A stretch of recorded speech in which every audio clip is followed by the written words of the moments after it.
Most people enjoy having nice nails, especially since they're a sign of good hygiene. This is especially true when it comes to women, who love letting their nails grow out so they can paint them. When your nails break easily, however, it can be hard to let them grow or make them look nice. What most people may not know is that weak nails aren't just a coincidence. When you notice that your nails are breaking more easily, it means something more serious is going on. The weakness can be due to an excessive use of chemical products, such as nail polish remover, or problems with your eating habits, such as lack of hydration or a vitamin deficiency.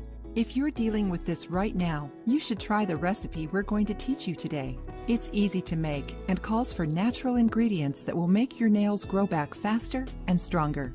You're going to need a little orange juice, 2 cloves of garlic, 1/2 of a spoon of olive oil. Here's how to make it. Start out by squeezing the juice from the garlic cloves. Then add the garlic juice to the orange juice and let the mixture sit for a few minutes. Dip your nails in this mixture and let them soak for about 10 minutes. After the time is up, apply the olive oil to your nails and leave it on for another 15 minutes. Once the time has passed, wash your hands to remove any leftover ingredients. You should repeat this treatment 2 to 3 times a week. Apart from this recipe, you should also try to improve your eating habits. A diet that is poor in nutrients can be very harmful to your nails.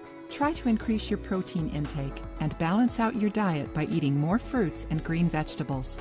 You should also use gloves whenever you wash dishes to keep your nails from coming into contact with detergents and soaps. Nail polish removers are just another example of an everyday item that can weaken your nails, so try to use them as infrequently as possible.